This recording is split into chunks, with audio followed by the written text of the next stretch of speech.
For the latest on this, let me go to our correspondent, Jack Barton. He is live for us in Seoul. Good to have you with us this hour, Jack. Another weekend of protests. What's the mood like there in Seoul?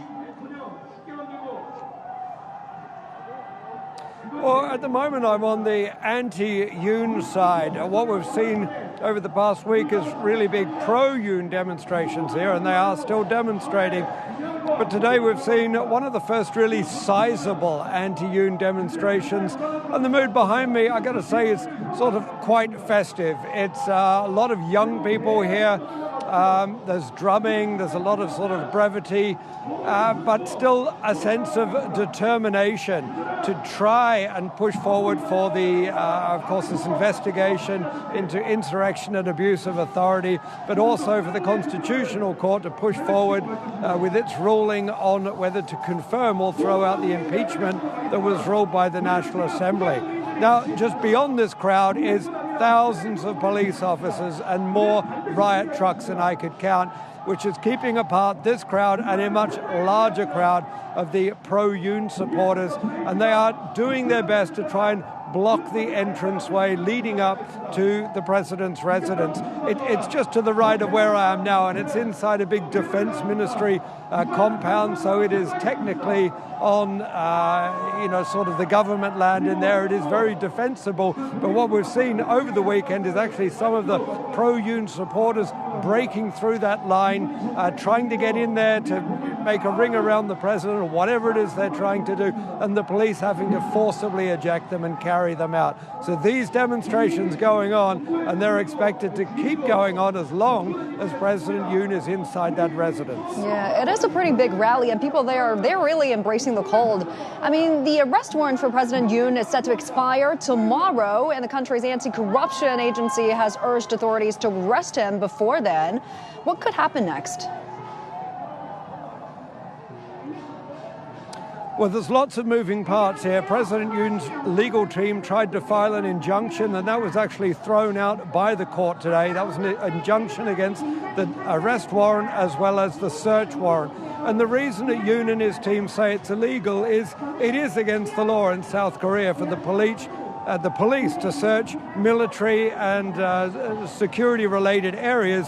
The reason being is they often contain classified information, so under the law, people who do not have top security clearance cannot search those areas where they may be classified documents. But it was the same court that filed the warrants where the injunction was sought, and the judge threw out or dismissed the injunction today.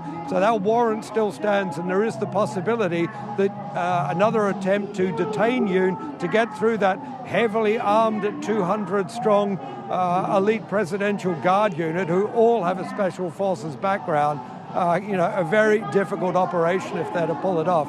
That still has time to go ahead. However, Yoon's team today also said that he would comply with the impeachment investigation, or the impeachment hearings at the Constitutional Court, and that he would personally turn up for the hearing, so no objection there. And they even indicated he may turn up for the very first hearing, which is currently scheduled for February 14. And all of this, of course, coincides with the visit of U.S. Secretary of State Antony Blinken. What are you hearing on this front? Yeah, Antony Blinken should be flying in right about now, and it's sort of a little bit awkward for the United States. They've been a big supporter of Yoon. They had put him in head of a democracy conference they were holding. Of course, he's been feted as a champion of democracy in the region. He went to America, wooed the White House with a rendition of the pop classic American Pie. And of course, he is celebrated in Washington for having got the trilateral relationship with Japan back on track, and sort of really cemented that, as well as trying to put South Korea on the global stage. But Antony Blinken, of course, looking at the diplomatic angle here, so not likely to get too embroiled in the many sort of traps and pitfalls that one could here, really focusing on the DPRK and the US-ROC alliance with the DPRK, but also in trying to keep that relationship strong with Japan. And that'll be very much in doubt if there is a snap election, because the opposition Democratic Party in general are very much against close ties with Japan. It was under their government last time that relations really fell apart. And what we've heard from Lee Jae-myung, the man who may be president if there's a snap election, is also a very anti-Japan sort of sentiment and more open to dialogue with the DPR case. So,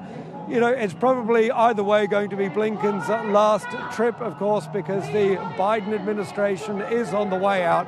So in many ways, it'll really just be a formality. All right, Jack Barton, live for us in Seoul. Thank you so much, Jack. Do take care. Stay warm.